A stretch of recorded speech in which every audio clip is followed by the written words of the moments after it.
Ravi Prakash Siliconandhra hospital Kuchipudi super speciality వైద్య సేవలు పూర్తిగా ఉచితం. అందరికీ నమస్కారం సార్. చూడండి, నేను ఇక్కడ ఆర్థికంగా ఇబ్బందులు పడ్డాను. మాది చింతపర్తి గ్రామం, బీసీ కాలనీ, వైల్పాడు మండలం. చూడండి, నేను కొయ్యేటికి ఆర్థిక ఇబ్బందులతో కొయ్యేటికి వెళ్ళాను. అక్కడ ఎన్నో ఇబ్బందులు పడ్డాను. నా వల్ల కాక అక్కడ పడిన కష్టాలు ఎండలకి దానికి తట్టుకోలేక నాకు ఇక్కడ ఏజెంట్ చెప్పింది ఒక పని, అక్కడ చెప్పింది ఇంకొక పని. నా కొత్త గొర్రెలు కాయడం అని చెప్పాడు. అక్కడికి వెళ్ళిన తర్వాత గొర్రెలు, మేకలు, పావురాలు, కుక్కలు, పిల్లిలు, బాతులు, హంసలు, లవ్ బర్డ్స్, గువ్వలు, ఇలాంటి రకరకాల పక్షులు. అవే చాలక 2 కిలోమీటర్లు నీళ్లు మోసి వాటర్ క్యాన్లతో చెట్లకు నీళ్లు పోయాలి సార్. అలా ఒక్కడే నేను చేయలేనని చెప్పని ఆయనకి ఎన్నిసార్లు చెప్పినా ఆయన పట్టించుకోలేదు. ఒక్కొక్కసారి జనరేటర్లు పనిచేయవు, ఒకసారి మోటార్లు కాలిపోయినా 10 రోజులైనా మోటార్ రెడీ చేయించుకురాడు. నేను వేరే మనిషిని పిలిపించండి, నా వల్ల కావడం లేదు, చేయడానికి అని ఎంత చెప్పినా అతను వినలేదు. వినకపోవడంతో నా వల్ల కాక నేను ఇంకా ఏమీ చేయలేక, ఒకవేళ కోళ్ళు చనిపోయినా నన్ను కొట్టడానికి వస్తాడు, తిడతాడు. కుక్కలు చనిపోయినా మనిషిని కొట్టడానికి వస్తాడు, తిడతాడు. ఓ టైం సాలదు భోజనం చేసుకోవడానికి. మధ్యాహ్నం 2-1:30 అయిపోద్ది, ఇసుక తుఫాను వస్తుంది. ఆ టైంలో అన్నం చేసుకునే తినలేని పరిస్థితి. ఒక ఫ్యాన్ లేదు, ఒక ఏసీ లేదు, ఏమీ లేదు. 60 డిగ్రీలు 65 డిగ్రీలు ఈ విధంగా ఎండ కాస్తుంది అక్కడ. కనీసం తాగడానికి నీళ్లు అడిగితే ఆ ట్యాంకర్లో నీళ్ళు తాగు అంటాడు. ఆ ట్యాంకర్లో నీళ్ళు చూస్తే కాలిపోతూ ఉంటాయి, తాగడానికి కుదరదు. ఇంకా నా వల్ల కాక నేను ఎంత చెప్పినా అతను వినలేదు. కాబట్టి ఎవరైనా సాయం చేస్తారని నేను ఒక సోషల్ మీడియాలో ఒక వీడియో పెట్టాను. దానికి చాలా బాగా రెస్పాన్స్ అయ్యారు. మన నారా లోకేష్ బాబు గారు ఆయన రెస్పాండ్ అయ్యి, చూడండి పలానా మనిషి ఇలాగ ఇబ్బంది పడుతున్నాడని చెప్పని మన పవన్ కళ్యాణ్ గారు, మన నారా లోకేష్ బాబు గారు, మన పీలేరు ఎమ్మెల్యే గారు, మన చింతపర్తి సర్పంచ్ సార్ గారు, వీళ్ళ ప్రతి ఒక్కరు కృషి చేయబట్టి నేను ఇండియాకి రాగలిగాను. ఈరోజు ఇక్కడ మా భార్య బిడ్డలను కూడా వచ్చి చూస్తానని అనుకోలేదు సార్. నేను అక్కడే ఏదో ఒకటి అయిపోతాను అనుకున్నాను. కానీ మన ఇండియన్ ఎంబసీ వాళ్ళు అక్కడ చాలా బాగా సహకరించి చాలా బాగా అక్కడ చేసి నాకు ఇండియా దాకా పంపించారు. ప్రతి ఒక్కరికి కూడా మా ఒక ధన్యవాదాలు తెలియజేస్తున్నాను. ప్రతి ఒక్కరు కూడా నా ఒక హృదయపూర్వక ధన్యవాదాలు తెలియజేస్తున్నాను. 6వ నెల 9వ తారీఖు కొయ్యేటికి వెళ్ళారు. అక్కడ చాలా ఇబ్బంది పడ్డారు. ఈ వీడియో ఒకటి అనేది పెట్టాడు, అది సోషల్ మీడియాకు పెట్టారు. ఆ సోషల్ మీడియా వాళ్ళు ఈ ప్రభుత్వానికి తెలియజేశారు. అక్కడ నారా చంద్రబాబు నాయుడు గారు, లోకేష్ సార్ గారు, పవన్ కళ్యాణ్ గారు, కిరణ్ కుమార్ రెడ్డి సార్ గారు, పీలేరు ఎమ్మెల్యే సార్ గారు, మా చింతపర్తి సర్పంచ్ సార్ గారు, వీళ్ళందరూ తెలుసుకొని మా ఆయన్ని ఎలాగైనా ఇండియాకి తెప్పించాలని చాలా ప్రయత్నించి మా కుటుంబాన్ని ఇబ్బందులు లేకుండా ఇండియాకి పంపించినందుకు నాకు చాలా సంతోషంగా ఉంది. Center of Excellence, Government Funded Research, International Partnership Program, KL, deemed to be University. ఇక్కడ మదనపల్లికి పిలిపించిన దానికి చాలా సంతోషం ఉంది. ఇలా పిలిపించిన దానికి కారణము లోకేష్ సార్ గారు, పవన్ కళ్యాణ్ గారు, సార్ గారు, వీళ్ళందరికీ నా కృతజ్ఞతలు, ధన్యవాదాలు. నాకు చాలా చాలా సంతోషంగా ఉంది. మా నాన్న నెల కింద కోవిడ్కి వెళ్ళారు.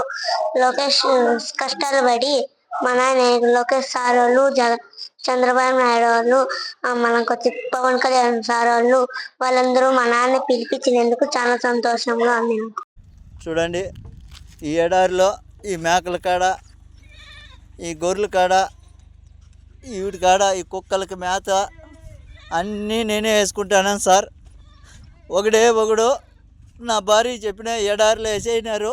చూడండి, చుట్టూ ఒక చెట్టు లేదు, చేమ లేదు, ఏమీ లేదు. నాకు బతకాలని లేదు సార్, నాకు ఈడు ఉండాలని లేదు. నేను ఎంత చెప్పినా మా భార్య కూడా వినిపించుకోవట్లేదు.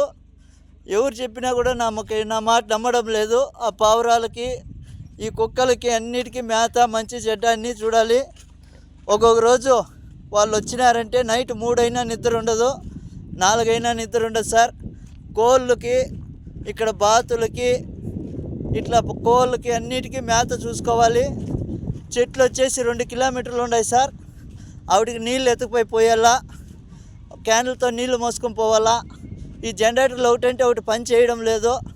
వాళ్ళకి చెప్తే వాళ్ళు కనీసం పట్టించుకోవడం లేదు.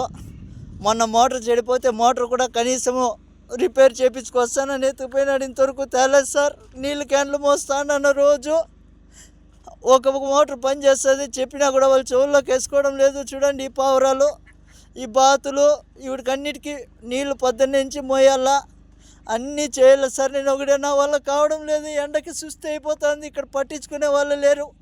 ఇప్పుడు ఆయన వచ్చి 3 రోజులు అవుతుంది సార్. కనీసం నువ్వు తిన్నావా చచ్చినావా అని ఫోన్ కూడా చేయడం లేదు. ఈడ నాకు ఈ పక్క పాములు తేళ్ళు ఎక్కువ ఉన్నాయి సార్.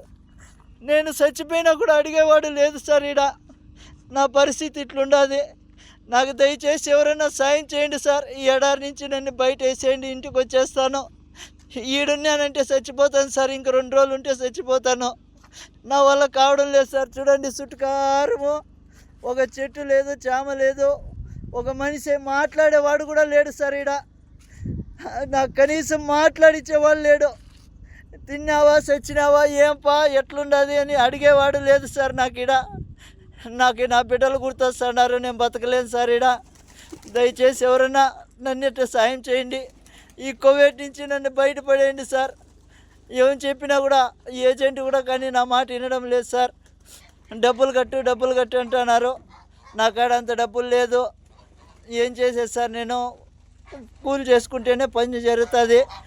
ఏదో ఇక్కడ నాకు చెప్పిండే పని వచ్చేసి వేరే, ఇక్కడ చేపిస్తుండే పనులు వేరే. ఎవరికి అడిగినా నాకు పట్టించుకోవడం లేదు సార్. నా వల్ల కావడం లేదు. ఎవరైనా దయచేసి నన్నట్టు గడ్డకైంది సార్, మీ కాళ్ళు పట్టుకుంటాను.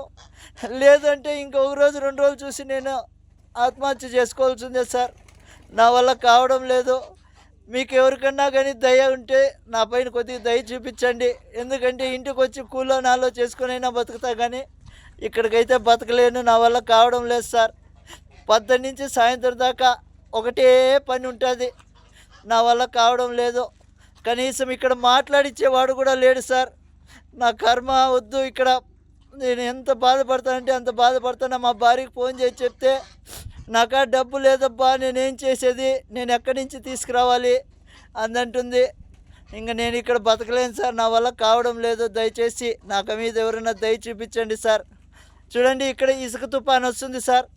ఆ రోజు వాళ్ళకి చెప్పినా కూడా వాళ్ళు రారు. ఇసుక తుఫాను ఉంటే రారు వాళ్ళు. ఈడ మేత వేయాలా, నీళ్ళు పెట్టాలా. మనిషి చచ్చిపోయినా వాళ్ళకి బాధ లేదు. వీటన్నిటికీ మేత పెట్టాలా, నీళ్లు పెట్టాలి, అన్నీ చూసుకోవాలి సార్. కాబట్టి ఎవరైనా దయచేసి నా బాధ అర్థం చేసుకోండి. మరిన్ని వీడియోస్ కోసం ఛానల్ ని సబ్స్క్రైబ్ చేయండి. లేటెస్ట్ అప్డేట్స్ కోసం వాట్సాప్ ఛానల్ ని ఫాలో చేయండి. అండ్ లింక్ డిస్క్రిప్షన్ లో ఉంది.